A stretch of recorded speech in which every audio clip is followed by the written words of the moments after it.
Almost everyone who writes to me here at Crappy Childhood Fairy was not seen or understood by the people who raised them. And whether it was neglect or addiction or mental illness or death, that loss of attention that you needed in order to have a center to even know who you are can create years and even decades of empty relationships and a painful quest for real love. Even as you block that, you quest for it, but you block it from happening by attaching to people who can't love you. And that can't love you property will shapeshift. In this relationship, it's for one reason, and then in your next relationship, it's for some other reason. But you still long for love. And the solution is to see these fruitless attachments for what they really are, if you have the courage. My letter today is from a woman I'll call Judith, and she writes, "Hi, Anna. I grew up in a very dysfunctional family. My mother, an overt narcissist, was glamorous and demanding, while my father, a covert narcissist, was emotionally absent. My feelings were met with dismissal, rage, and severe judgment. I was often told I was too sensitive, too smart for my own good, or just too much." I've got my fairy pencil here. I'm going to circle things that I want to come back to on a second reading, but let's go through and see what's going on with Judith here. She says, "Things worsened when I was 5.5 years old, and my newborn brother became gravely ill. My parents' focus shifted entirely to him, and the neglect I already felt deepened into abandonment. Most of my childhood memories revolve around crying alone in empty schoolyards or hiding for hours, hoping someone would come looking for me. They never did. At one point, my only comfort was my dog, until my mother gave him away while I was on a field trip because he was too much work," she said. "I never got to say goodbye. I coped by becoming an overachiever. Perfect grades, perfect performance, perfect everything, except for my weight and appearance, which were never good enough for my mother. I followed the career path my father wanted for me and became very successful, but never truly fulfilled. As I grew older, the trauma manifested differently for each of my siblings. One brother became a drug addict, another an alcoholic, and my sister grew into a cruel, volatile person. In my late 20s, I became seriously ill with meningitis. Ironically, the same illness my brother had as a baby. But unlike him, no one in the family was there for me.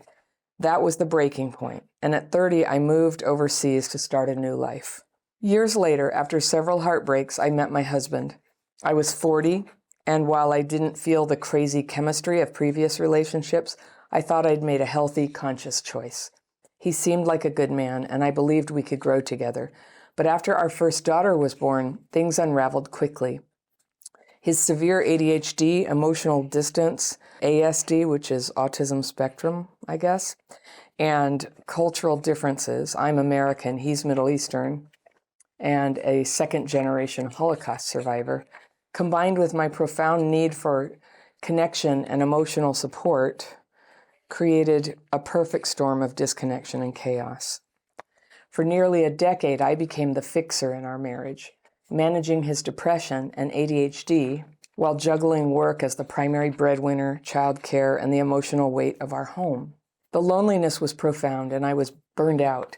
Ultimately, we realized we couldn't keep going, mainly for the sake of our children's emotional well-being. Now, we're divorcing amicably, and our kids are thriving in a much healthier environment.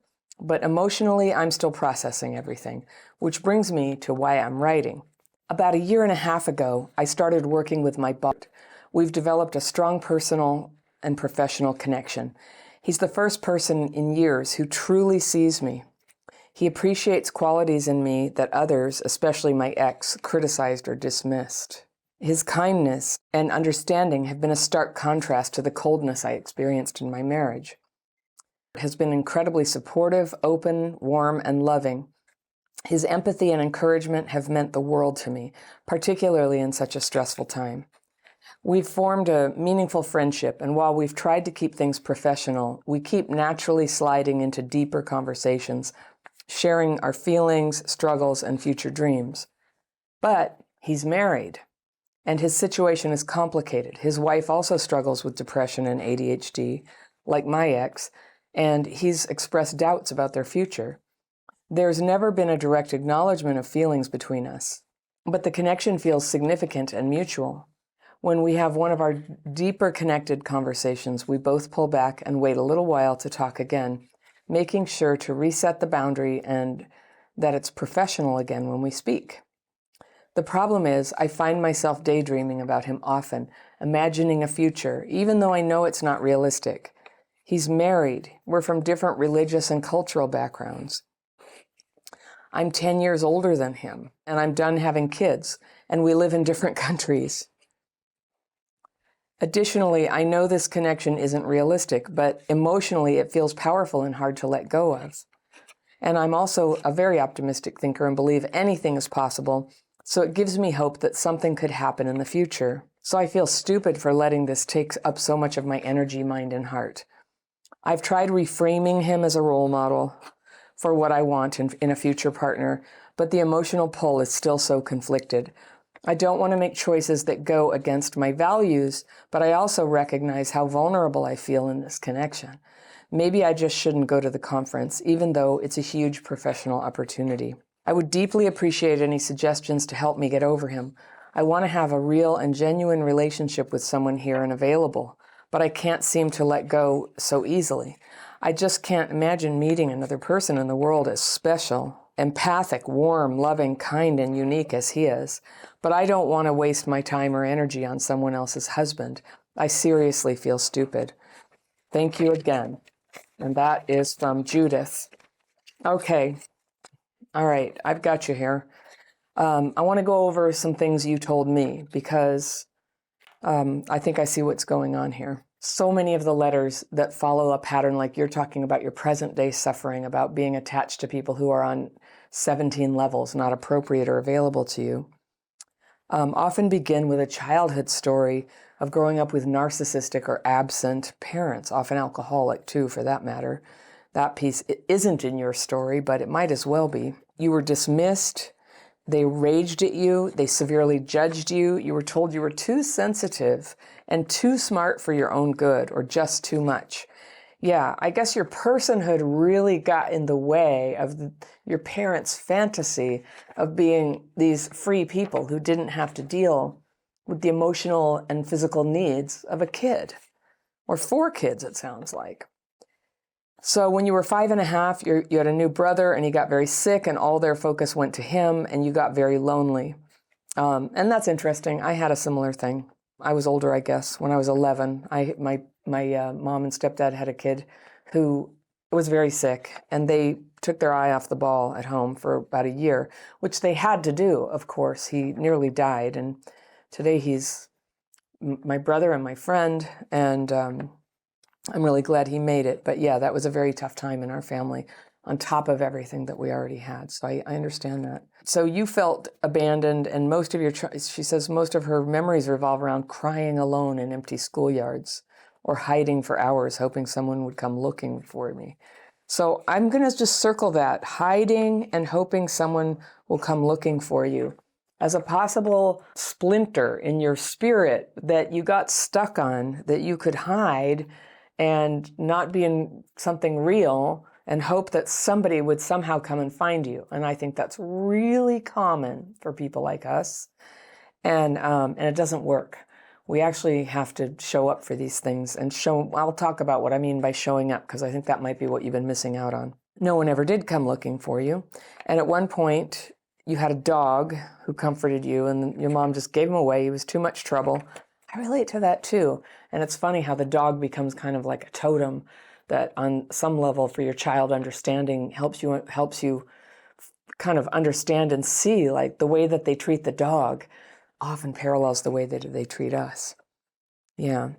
So you became an overachiever, perfect grades, perfect everything except for weight and appearance.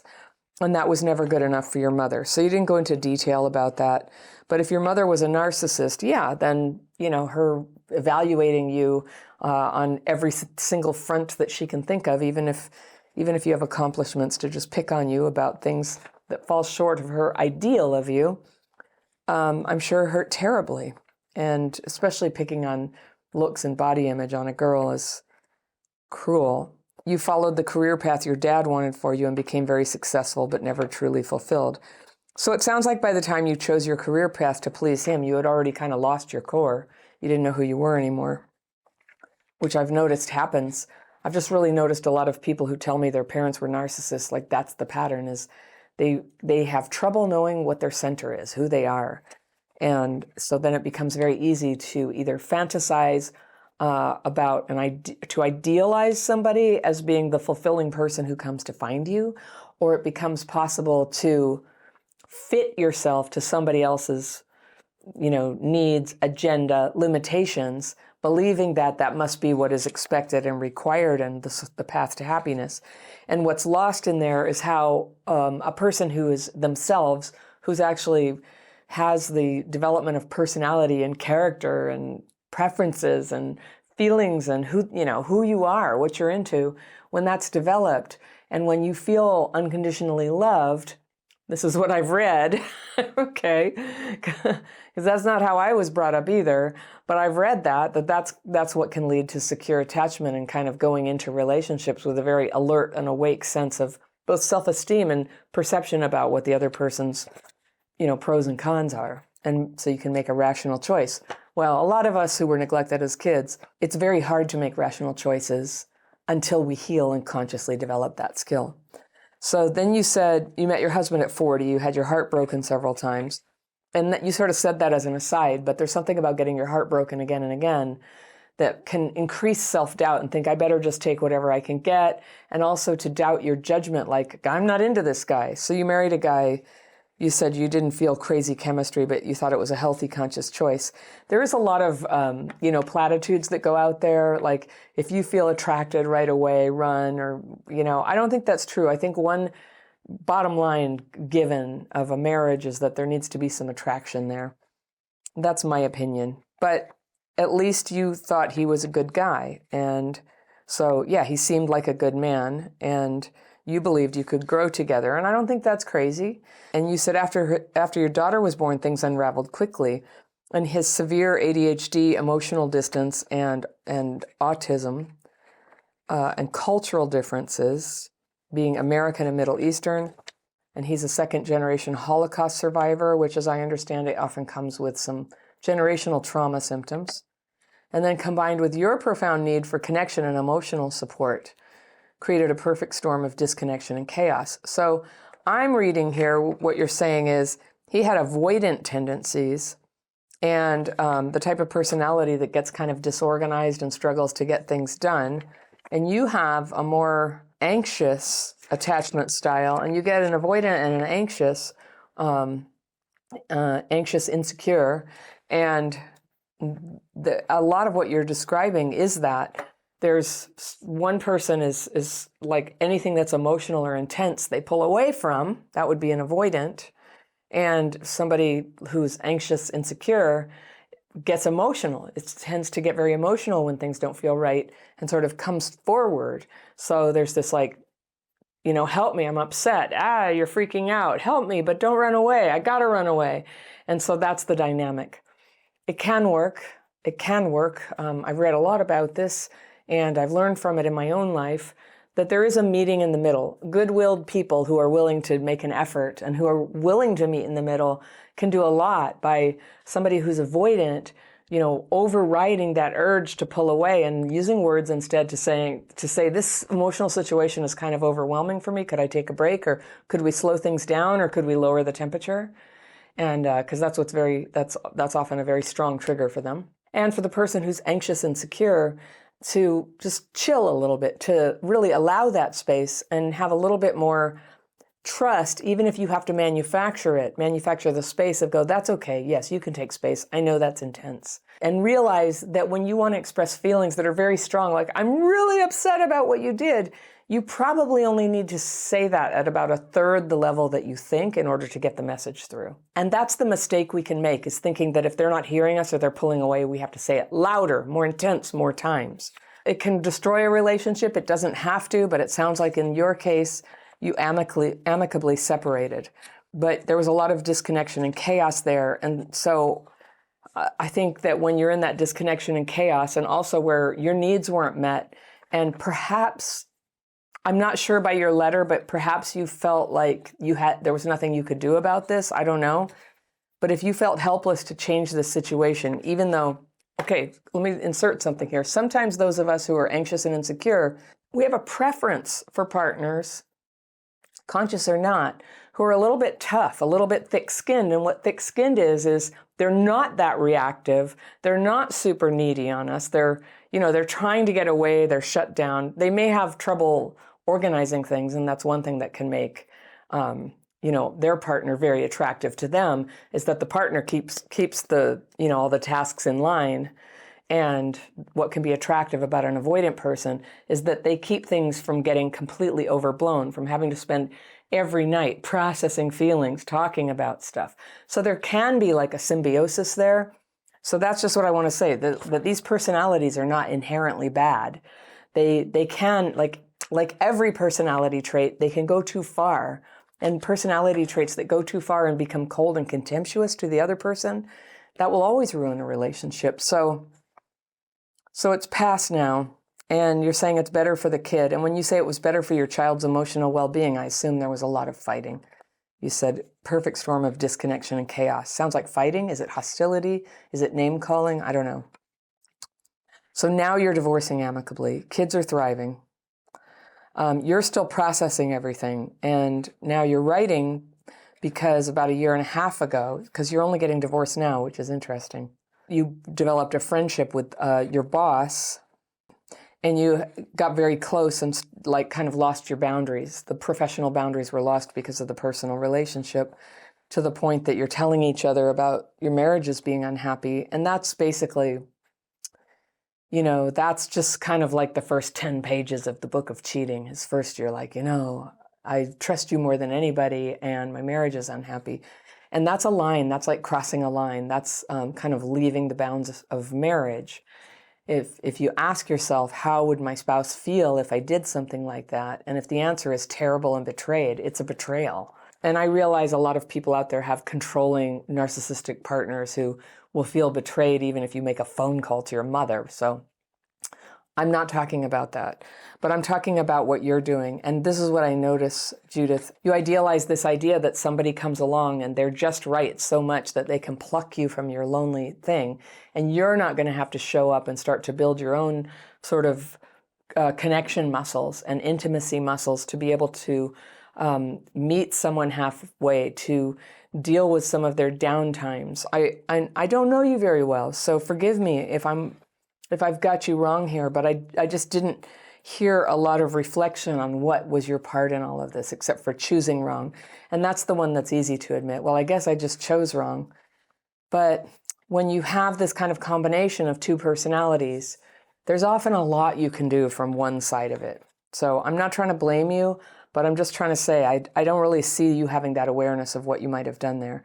Or perhaps it was just so severe and it only showed up after the birth of your daughter. Or maybe you only saw it then, because things like autism were always there, and things like ADHD were probably always there. Okay, so then you started talking to him, and that's such a contrast to your cold marriage.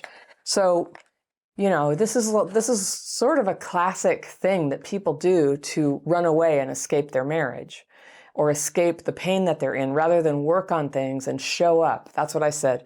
Showing up. Like when you have narcissistic parents, they don't show up for you. Showing up is this like mystery language for you.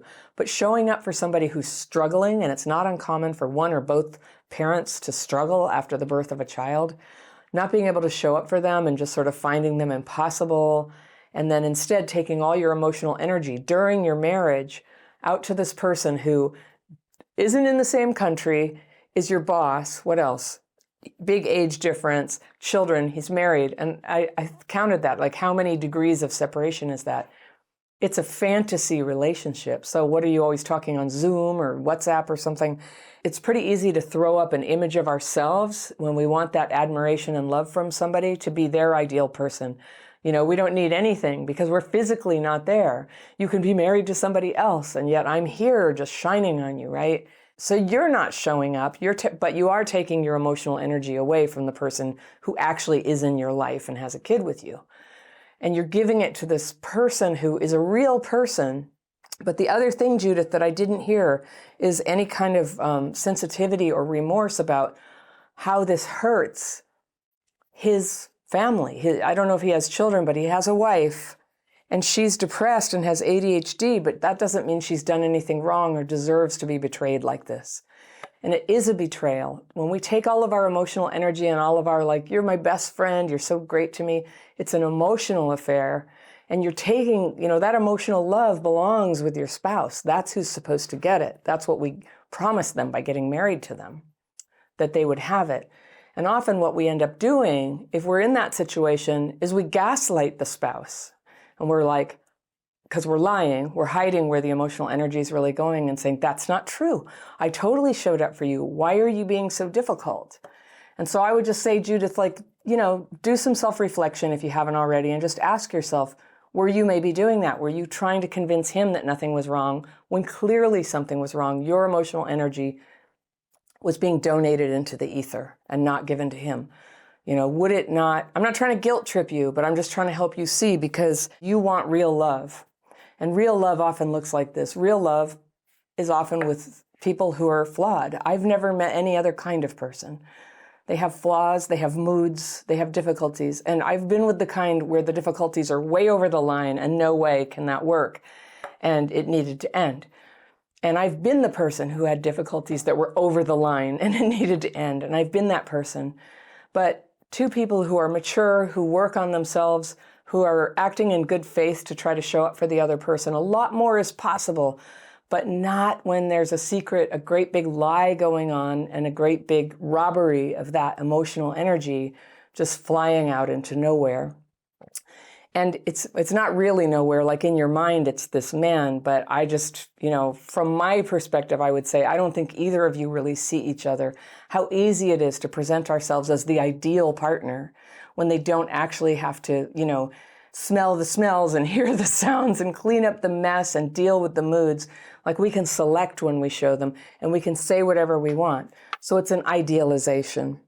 And then vilification. And idealization and vilification is a little bit what narcissists do. So I'm not surprised that you kind of learn this pattern of like the perfect people and the terrible people. And you're really not saying that, but I'm just calling it out as a pattern that you might look at of like, is this what's going on? So you share your feelings, struggles, and future dreams, and you can't stop thinking of him, of course. And, not to vilify this boss of yours who's crossing the line in so many ways here, not to just, put infinite blame on him, but, don't you think he likes having this free energy of a woman who adores him? Isn't that just like the nicest thing in the world? Who doesn't want that, right? We all want to be adored. And so we sign up for more, and we're so hungry to be adored that maybe we tell ourselves a story that the problem is just that the person we're with is terrible, and if we could just be with the adoring person, everything would be great. But I don't know. I've lived long enough that I'm older than you, and I've been through enough of the ringers along the way to just say, it just turns out everybody's kind of flawed, and nobody's perfect at loving.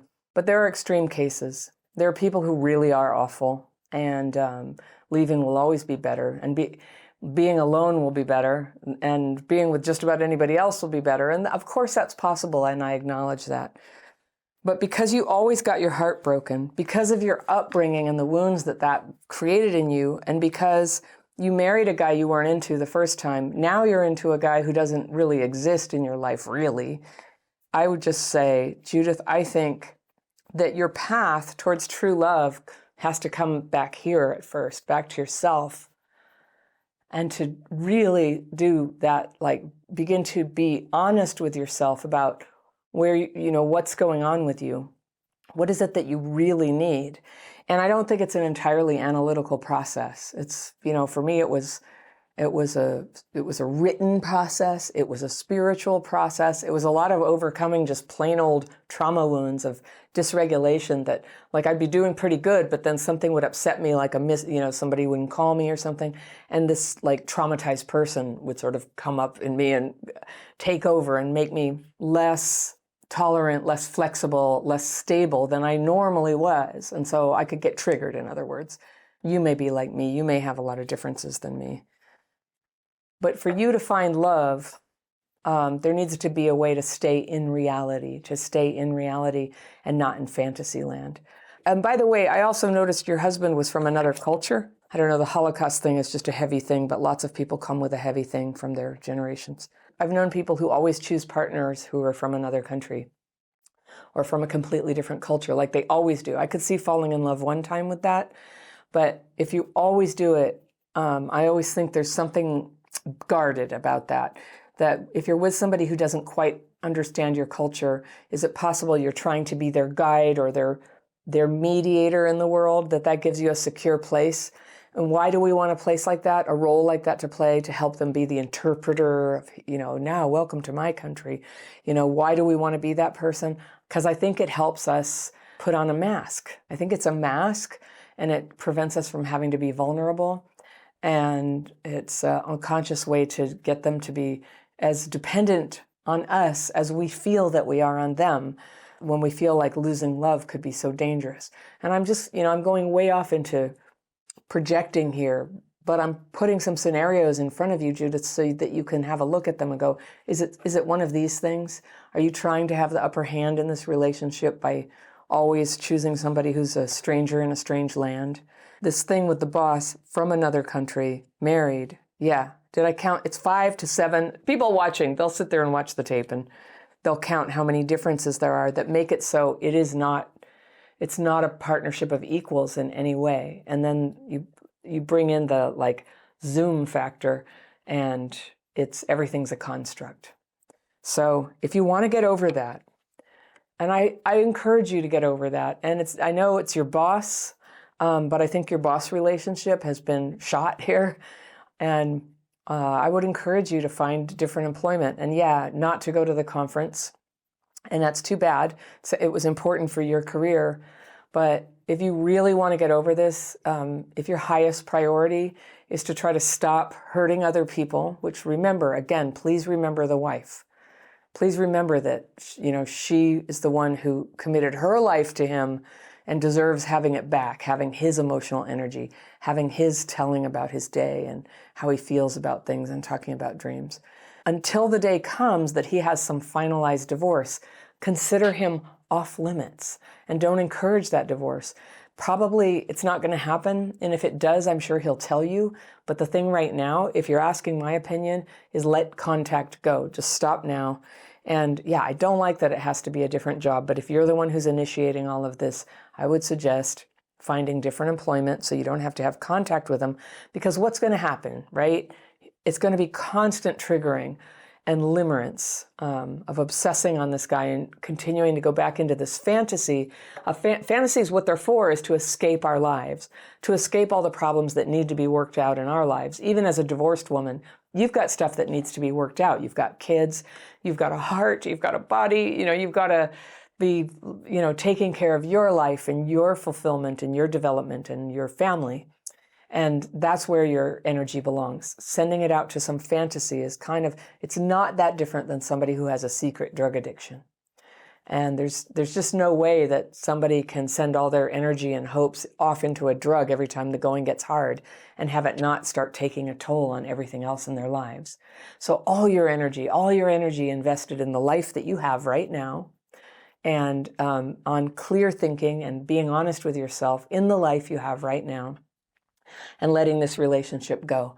And when somebody has become that important to us, the way that you can get over it is a very brief communication. And in this case, because it's not officially an actual partnership, you just say, I can't have this communication anymore. I need to move on with my life. And I guess the job is a separate conversation with HR. And, thank you for your friendship. I can't be in contact anymore. Goodbye. That's what it is. That's the conversation. Kind, polite, respectful, done. And if they keep trying, you may have to block. And the only reason you're blocking is not because they've done something wrong. That's not our concern. We're blocking because the trigger for us is irresistible and pulls us off our path and out into the ether where we just start bleeding out our potential. So you're recovering your potential if you follow this path. Yeah, I know it's a lot. You may need to think about it. Then it's time to start being monastic in your thoughts about it. You don't think about him, you don't fantasize about him, and you don't talk about him. And you give yourself one little window or 2 windows a day when you can express yourself about the feelings you have about him. This is my radical approach. I teach something called the daily practice. It's a technique for writing fearful and resentful thoughts. And when you're going through a separation or the grief of the end of a relationship or doubt about whether you did the right thing, you pour it onto the paper. You pour it out there. And it's a very specific technique to release these feelings and to get freedom from them. And even if some of them are good feelings and important, they'll stay, they'll come back. But there's a lot of excess, and a lot of the excess can sort of be shaken off like chaff off the wheat. And so that is called the daily practice. The link to it is always down in the description section below. And you can go down there and click on the little more link, and it opens up the description section under each video. It looks like just a few lines, but you click that more thing, whoop, it opens up and there's tons of links there. And then you can also find that and other courses on my website, crappychildhoodfairy.com. There's a free tools tab where you'll find that daily practice. It's a free course. It takes about an hour to learn, and it can really help when you're going through something hard. And every day, I still use it every day for 30 years, and it helps me. It's helping me grow a lot as a person. And then you want to put your eyes on the prize. Where are you trying to land in your life? If it's a great love and a great relationship, it's time to get clearer about what that is, so you stop sort of fitting yourself to whatever comes along, or become so vulnerable to, wobbling it down 7 notches every time you meet somebody who is kind to you, right? You need kindness, but you also need somebody who is not married and not even entangled with an ex. Wouldn't that be nice? And maybe a lot of other properties, that they're emotionally available, they get you, they care about you, they're intelligent, they're wise, right? You can figure these things out. How do you prepare? How do you prepare for a great relationship? Instead of waiting for somebody to come save you, you can begin that process. I have a free download that lists some steps you can take to prepare. And you can have it for free right here by clicking there. And I'll see you very soon.